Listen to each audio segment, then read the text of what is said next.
வணக்கம் மக்களே, நாம இந்த ஆரோக்கியமான எச்சரிக்கை பதிவில் அதிகப்படியான இனிப்புகளை நம்ம எடுத்துக்கொள்ளும் போது உடலில் ஏற்படக்கூடிய தீமைகளை நம்ம விளக்கமாக பார்க்க போகிறோங்க. அதிகப்படியான இனிப்புகள், அதாவது சர்க்கரை எல்லாம் நம்ம உண்ணும்போது தற்காலிகமாக அது நமக்கு ஒரு புத்துணர்ச்சியை தருவது போல தோன்றினாலும் அது நம்மளுடைய உடம்புகளில் ஒட்டுமொத்த இயக்கத்தையுமே மெதுவாக நமக்கு பாதிக்கக்கூடிய ஒரு கெட்ட பழக்க வழக்கம். இப்போ இனிப்புகளை அதிகமாக சாப்பிடும்போது நம்மளுடைய உடலில் ஏற்படக்கூடிய தீமைகளை பார்ப்போம். சுகர் அப்படின்றது பார்த்தீங்கன்னா ஒரு டெட்லி பாய்சன் தான்.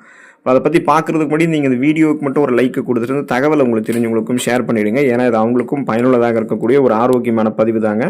இது போன்ற அப்டேட்ஸ்கள் நீங்கள் தொடர்ந்து பார்க்குறதுக்கு நம்மளுடைய ஹெல்த் நியூஸ் தமிழ் சேனல் மறக்காமல் சப்ஸ்கிரைப் பண்ணி வச்சுக்கோங்க. பக்கத்தில் இருக்கக்கூடிய பெல் பட்டனையும் கிளிக் பண்ணி ஆல் அப்படின்ற ஆப்ஷனையும் செட் பண்ணி வச்சுக்கிட்டீங்க அப்படின்னா நாங்கள் போடக்கூடிய எல்லா அப்டேட்ஸும் உங்களுக்கு நோட்டிஃபிகேஷன் அடிக்கடி சேரும். சரிவாங்க மக்களே, இப்போ வீடியோ குறிப்பிடலாம்.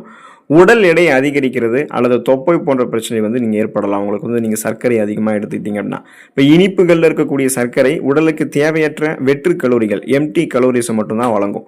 நம்ம சாப்பிடக்கூடிய இந்த சர்க்கரையை பார்த்தீங்கன்னா நம்மளுடைய உடல் உடனடியாக ஆற்றலாக மாற்றாத போது அது கொழுப்பாக மாற்றப்பட்டு வயிறு, இடுப்பு மற்றும் தொடை பகுதிகளில் சேமிக்கப்படும். தேவையில்லாத கொலஸ்ட்ரால்ஸ் எல்லாம் அங்கே செக்ரிகேட் ஆக ஆரம்பிக்கும். இப்போ இது பசியை தூண்டக்கூடிய லெப்டின் அப்படின்ற அந்த ஹார்மோனினுடைய செயல்பாட்டை பாதிக்கிறதுல நமக்கு மீண்டும் மீண்டும் பசி எடுத்துக்கொண்டே இருக்கும். இதனால உடல் எடை வேகமாக அதிகரிக்கும். தேவையில்லாத கண்ட உணவுகளை நம்ம சாப்பிட்டு வெயிட் இன்க்ரீஸ் பண்ணிக்கும். ஒபிசிட்டி நமக்கு ஏற்படும். உடல் எடை அதிகரிக்க ஆரம்பிக்கும். தொப்பை போன்ற பிரச்சனைலாம் வர ஆரம்பிக்கும். இதனால தான் நம்ம இனிப்புகள்லாம் அளவாக எடுத்துக்கணும். இனிப்புகள் நீங்கள் அளவுக்கு அதிகமாக எடுத்துக்கொள்ளும் போது நீரிழிவு நோய், அதாவது குறிப்பாக டைப் 2 சுகர் ப்ராப்ளம் உங்களுக்கு வர ஆரம்பிக்கும். தொடர்ந்து அதிக இனிப்புகளை சாப்பிடும்போது ரத்தத்தில் சர்க்கரையினுடைய அளவு சட்டென்று உயர ஆரம்பிக்கும். ஃபாஸ்ட்டாக பிளட்டில் சுகரோட அளவு பார்த்தீங்கன்னா உடனே இன்க்ரீஸ் ஆகிடும். இதை நீங்கள் தணிக்கிறதுக்கு பார்த்தீங்கன்னா கணையம் அதிகப்படியான இன்சுலினை சுரக்க ஆரம்பிக்கும். அப்போ நாளடைவில் உடலினுடைய செல்கள் இந்த இன்சுலினுக்கு கட்டுப்படாமல் போகக்கூடிய அந்த இன்சுலின் ரெசிஸ்டன்ஸ் நிலை ஏற்படும். இதுவே டைப் 2 நீரிழிவு நோய் ஏற்படுவதற்கான ஒரு முதன்மையான காரணமாக அமைகிறது. அதனால தான் அந்த டைப் 2 சுகர் ப்ராப்ளம் வரக்கூடிய அந்த ஆபத்து தடுத்து நிறுத்தணும்னா சுகர் அதாவது இனிப்பு பொருட்கள், உணவுப் பொருட்கள் எதுவாக இருந்தாலுமே அதை நம்ம அளவாக எடுத்துக்கொள்ளணும். கல்லீரலில் கொழுப்பு படிதல் இந்த மாதிரி பிரச்சனை உங்களுக்கு ஏற்படும். ஃபேட்டி லிவர் வர ஆரம்பிக்கும். இப்போ சர்க்கரையில் இருக்கக்கூடிய ஃப்ரக்டோஸ், அது ஒரு இயற்கை சர்க்கரை மூலக்கூறு. அது என்ன பண்ணும் அப்படின்னா அந்த மூலக்கூறை கல்லீரலால் மட்டும்தான் உடைக்க முடியும். இப்போ நாம் அதுவே அளவுக்கு அதிகமாக இனிப்பு சாப்பிடும்போது என்ன ஆகும்னா கல்லீரலுக்கு அதிக ஒர்க்கு நம்ம கொடுத்துரும். அப்போது அந்த சர்க்கரை அனைத்துமே அது உடைக்கப்படாமல் கொழுப்பாக மாற்றப்பட்டு கல்லீரல்லையே பார்த்தீங்கன்னா தங்கிவிடும். இதை பார்த்தீங்கன்னா நம்ம ஆல்கஹால் அல்லாத கொழுப்பு கல்லீரல் நோய்னு சொல்லுவோம். நான் ஆல்கஹாலிக் ஃபேட்டி லிவர் டிசீஸ்ன்னு சொல்லுவாங்க. NAFLDன்னு ஷார்ட் ஃபார்மில் சொல்லுவாங்க. இந்த மாதிரி நோய் வர்றதுக்கு வாய்ப்புகள் இருக்குது. அப்போ கல்லீரலில் கொழுப்பு படிதல் வரக்கூடாதுன்னா நம்ம இனிப்பு இருக்கக்கூடிய உணவுகள்லாம் அளவாக தான் எடுத்துக்கணும். அளவாக எடுத்துக்கொள்ளும் போது தான் முறையான அளவில் கல்லீரல் அதை உடைத்து நமக்கு பார்த்தீங்கன்னா அதை எனர்ஜியாக மாற்றி கொடுக்கும். ஸோ இல்லைனா அந்த சர்க்கரை அனைத்துமே கொழுப்பாக கொலஸ்ட்ரால்ஸாக மாறிடும் அப்படின்றத நீங்கள் தெரிஞ்சுக்கோங்க. இதய ஆரோக்கியம் உங்களுக்கு பாதிக்கக்கூடிய அபாயம் இருக்குது. நீங்கள் இனிப்புகளை அளவுக்கு அதிகமாக சாப்பிட்டீங்கன்னா, இப்போ அதிக இனிப்பு நீங்கள் எடுத்துக்கிறீங்க அப்படின்னா அது உங்களுடைய ரத்தத்தில் பார்த்தீங்கன்னா ரத்த நாளங்களில் படிந்திருக்கக்கூடிய கெட்ட கொழுப்பினுடைய அளவை அதிகப்படுத்திட்டு ட்ரைக்ளிசரைடுகளையுமே உங்களுக்கு உயர்த்திடும். அப்போ போதுமான அளவுக்கு ரத்த நாளங்களில் ரத்த ஓட்டம் சீரானவர்கள் இருக்கிறதுக்கு கொலஸ்ட்ரால்ஸ் எல்லாம் எதுவுமே படிஞ்சிருக்கக்கூடாது. ஆனால் LDL அப்படின்ற அந்த கெட்ட கொழுப்பை நம்ம எடுத்துக்கொள்ளக்கூடிய அதிகப்படியான இனிப்பு படிய வைக்கிறதால ட்ரைக்ளிசரைடுகளையும் உயர்த்துறதால இதனால் ரத்த நாளங்களில் அடைப்பு ஏற்படும். போதுமான அளவுக்கு ரத்த ஓட்டம் இதயத்துக்கு சீரானவர்கள் போகாது. அப்புறம் நம்மளுடைய அந்த ரத்த நாளங்கள், நரம்புகள் எல்லாமே இறுகி போயிடும். ரத்த அழுத்தம்னு சொல்லுவோம். அதை பிளட் ப்ரெஷர் நமக்கு அதிகரிச்சிடும். இதனால் மாரடைப்பு, பக்கவாதம், இதய தமனிகளில் வீக்கம் ஏற்படுதல், இதய தசைகள் வலுவிழந்து போதல் போன்ற நிறைய பக்க விளைவுகள் ஏற்படுறதுக்கும் வாய்ப்புகள் இருக்குது. ஸோ அந்த மாதிரி ஏற்படக்கூடாது, இதயத்தை ஆரோக்கியமாக பராமரிக்கணும்னா சர்க்கரை, அதாவது இனிப்புகள் இருக்கக்கூடிய பொருட்களை நம்ம அளவாக தான் எடுத்துக்கணும்.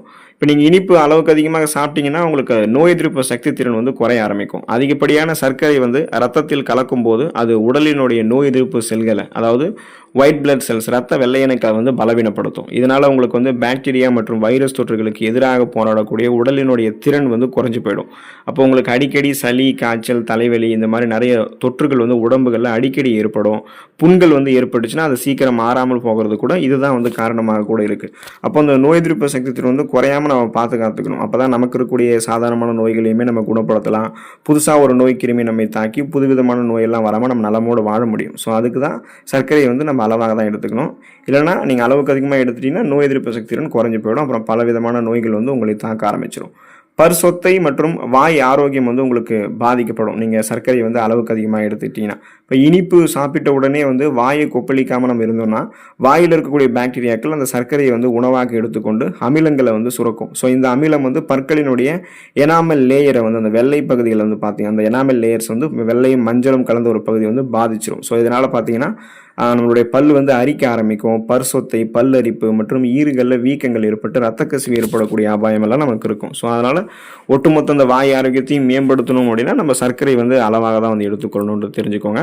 அப்புறம் முன்கூட்டியே வயதான தோற்றம் வந்து உங்களுக்கு தெரியும். ஸ்கின் ஏஜிங்காக தெரியும். சின்ன வயசுலேயே ரொம்ப எங்காக நீங்கள் தெரியாமல் வயசான ஆள் மாதிரி தெரிய ஆரம்பிப்பீங்க. அதிகப்படியான சர்க்கரை வந்து ரத்தத்தில் இருக்கக்கூடிய புரதங்களுடன் வினைபுரிந்து அட்வான்ஸ்டு கிளைகோஜன் எண்டு ப்ராடக்ட்ஸ்னு சொல்லக்கூடிய அந்த உங்களுக்கு உடனடியாக வந்து சருமத்தை வந்து வயதான தோற்றமாக கொண்டு போகக்கூடிய அந்த தீங்கு விளைவிக்கக்கூடிய மூலக்கூறுகளை உருவாக்கும். இப்போ இந்த செயல்முறை சருமத்தினுடைய இளமைக்கு காரணமாக இருக்கக்கூடிய கோலோஜன் உற்பத்தியை நிறுத்திட்டு அந்த சருமத்தில் வந்து நெகிழ்வுத்தன்மையை வந்து பார்த்தீங்கன்னா சிதைச்சிடும். இதனால சருமம் வந்து சுருங்க ஆரம்பித்து முன்கூட்டிய வயதான தோற்றம் வந்து உங்களுக்கு ஏற்படும்.